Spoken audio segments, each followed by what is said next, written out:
My name is Ed Eskew. I was in the first graduating class from WVSOM in 1978. Currently, I'm one of the physician providers at our Addiction Healing Center at St. Francis Hospital in Charleston, West Virginia.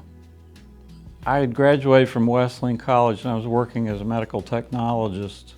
I heard about WVSOM. I can't remember whether it was a newspaper article on the news that they were looking to take their first class. That was back early in 1974, I think. I was contemplating going to graduate school, but I'd spent a lot of time in Greenbrier County growing up. My family had always had a family camp in Greenbrier County, so I loved the area. The DOs I did know in the state I thought were very committed, compassionate healthcare providers. So I ended up down in Lewisburg in the fall of 1974. I had talked to several DOs the previous year, and I liked the philosophy of the total patient and how important function was to the physiology of the human body. And I also liked the fact that they concentrated more on primary care.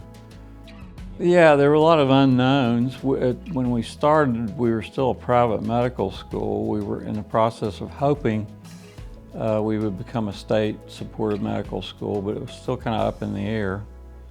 I knew before it became a state school, and it was kind of iffy whether or not we were going to get state funding. They had our class split up in pairs with an alternate plan that if the school didn't get state support and they had to disband the school, they had us paired up and going to the other osteopathic medical schools in the country to finish up our degree. But fortunately that didn't happen. We got state support, and as you know, we've been growing ever since. We're now the largest state medical school in the state of West Virginia. We didn't have as much clinical medical education locally at that time as we do now. So most of our rotations, our clinical rotations, were out of state, either Ohio or Pennsylvania. I remember we actually had to go to Chicago for our pediatric rotations.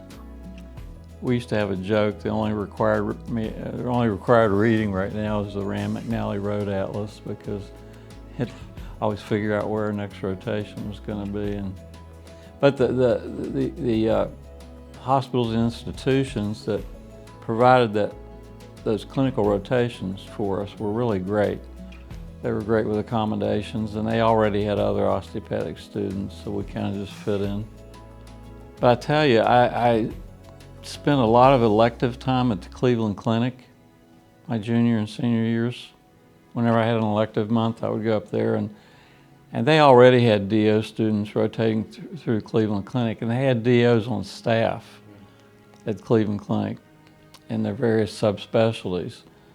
And they realized that DO students were just as good as any MD students they had.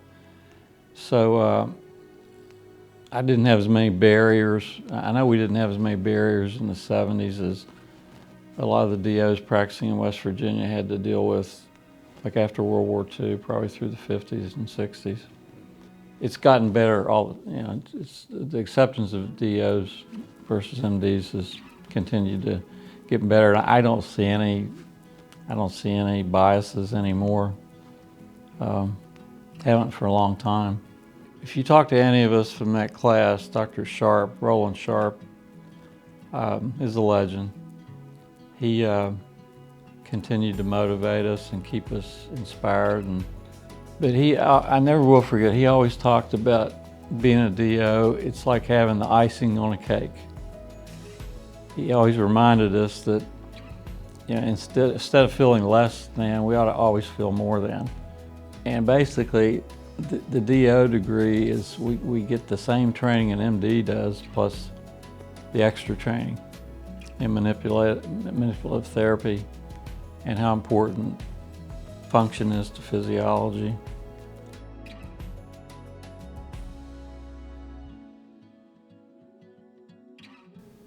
Peaceful. I always get a peaceful feeling coming back. There's a closeness here within the graduate community that I don't think any of the other medical schools have.